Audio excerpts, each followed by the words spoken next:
Welcome to Toffee TV. It is the match reaction. Everton 0, Manchester City 1 at Goodison Park tonight. Frustrating end to what was a good battling performance by Everton. It'd be wrong to say we were fantastic in terms of having the ball, but I thought we stuck to the task and battled really well. And it's a gutting way to lose. It was a spawny goal. Manchester City are an unbelievably good football team, and if you're going to lose 1-0, you want to lose to an unbelievably good goal. And we didn't. We lost to a spawny, horrible, jammy goal. They all count. Very frustrating.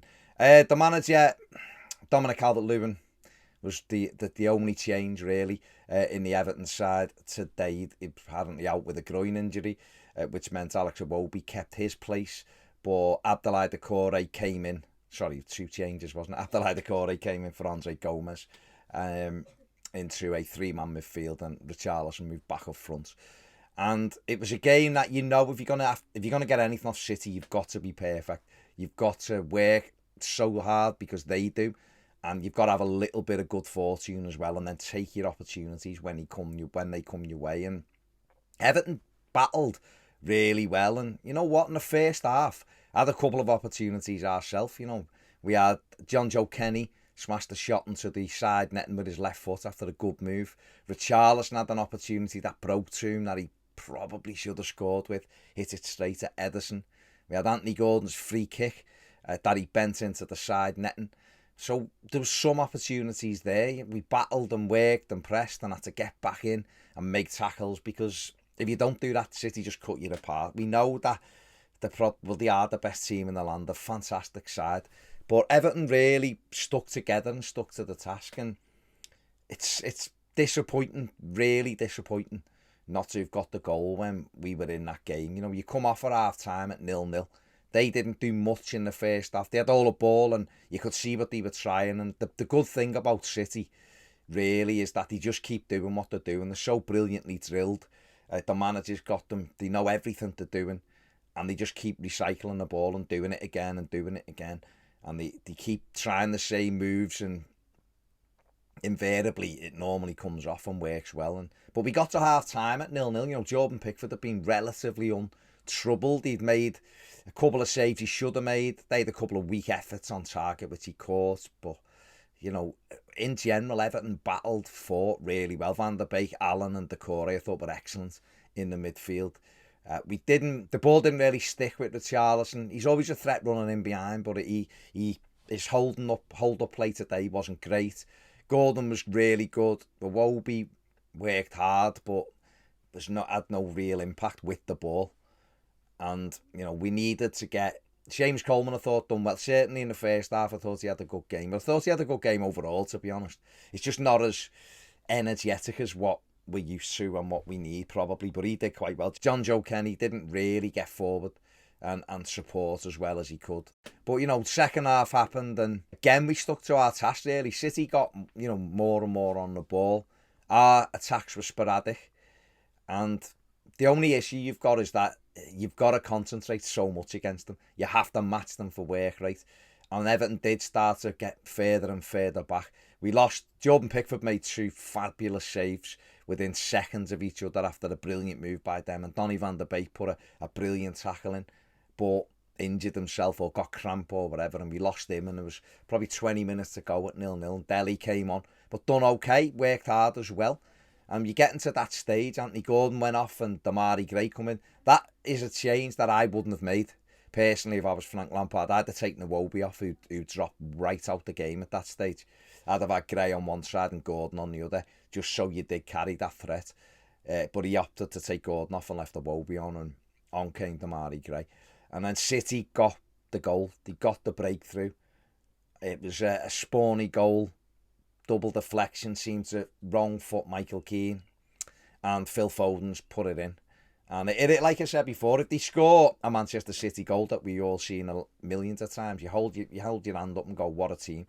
It was just gutting and a kick in the bollocks, because with 7 or 8 minutes to go, you've battled and scrapped and working so hard to stay in the game at the top side, and that is how you end up getting undone.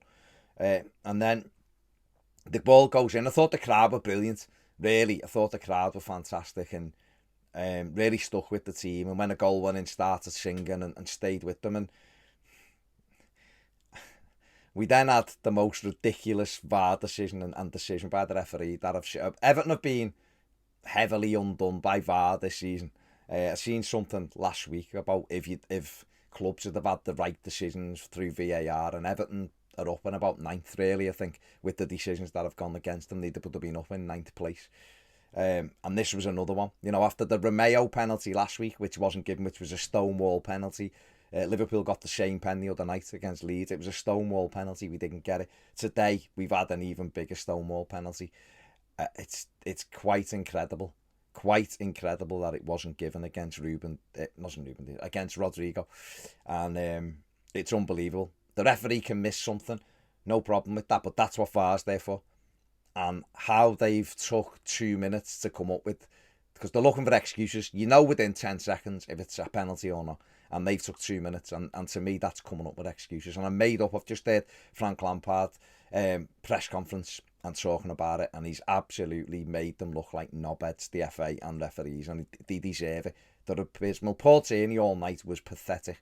Absolutely diabolical all night.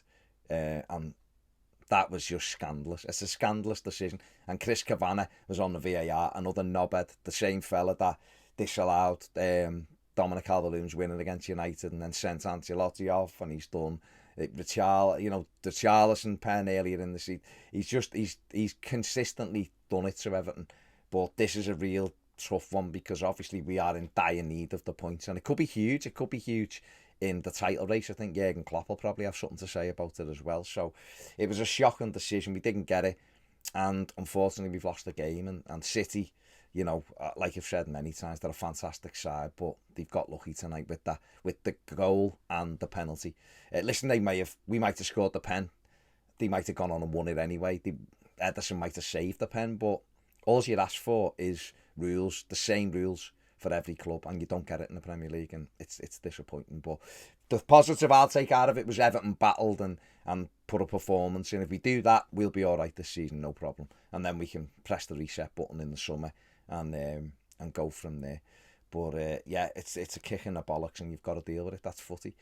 Man of the match, give it to Jordan Pickford, because I thought most players put a good shift in. Alan was really good in midfield, so was Van der Beek and Decore.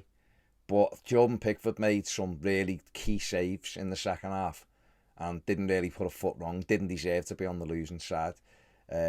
So I'm going to give him man of the match, but it could have gone to any of the three midfielders as well. There you go, that's my match reaction. Thanks for watching. Give the video a thumbs up, subscribe if you haven't. If you want more videos, join us on Patreon. See you later.